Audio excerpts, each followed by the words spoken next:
I remember going to the World Economic Forum some years back and sitting on a global health panel that was discussing ways to save millions of lives. Millions! Think of the thrill if you could save just one person's life, then multiply that by millions. Yet, this was the most boring panel I've ever been on. Ever. So boring, even I couldn't stand it.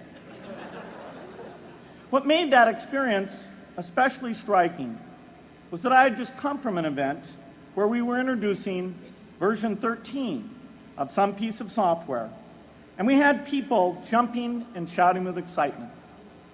I love getting people excited about software, but why can't we generate even more excitement for saving lives? You can't get people excited unless you can help them see and feel the impact.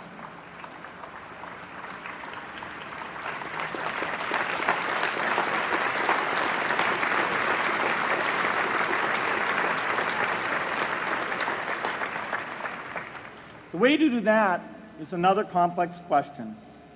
Still, I'm optimistic.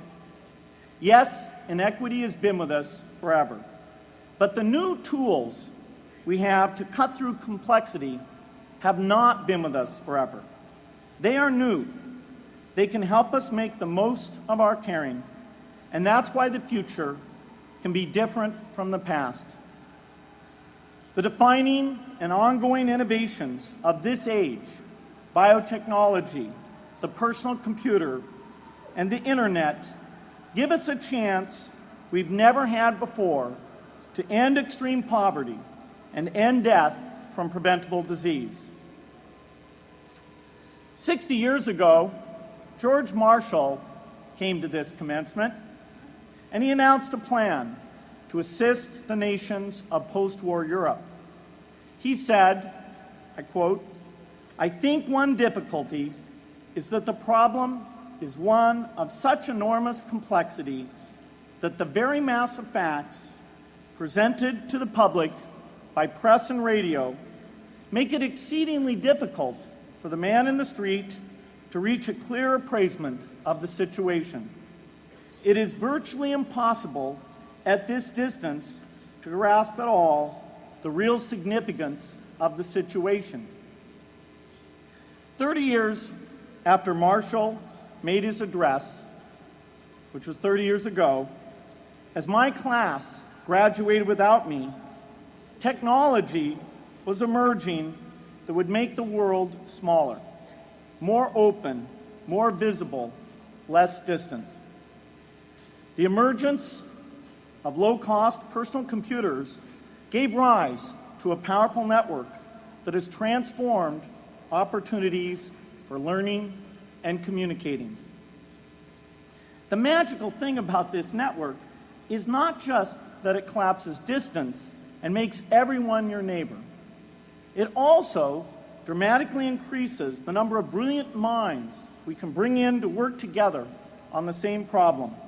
And it scales up the rate of potential innovation to a staggering degree. At the same time, for every person who has access to this technology, 5 people don't. That means many creative minds are left out of this discussion. Smart people with practical intelligence and relevant experience who don't have the technology to hone their talents or contribute their ideas to the world.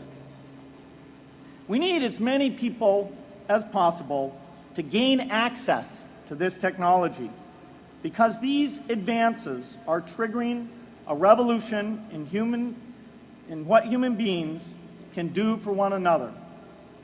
They are making it possible, not just for national governments, but for universities, corporations, small organizations, and even individuals to see problems, see approaches, and measure the impact of their efforts to address the hunger, poverty, and desperation George Marshall spoke of 60 years ago.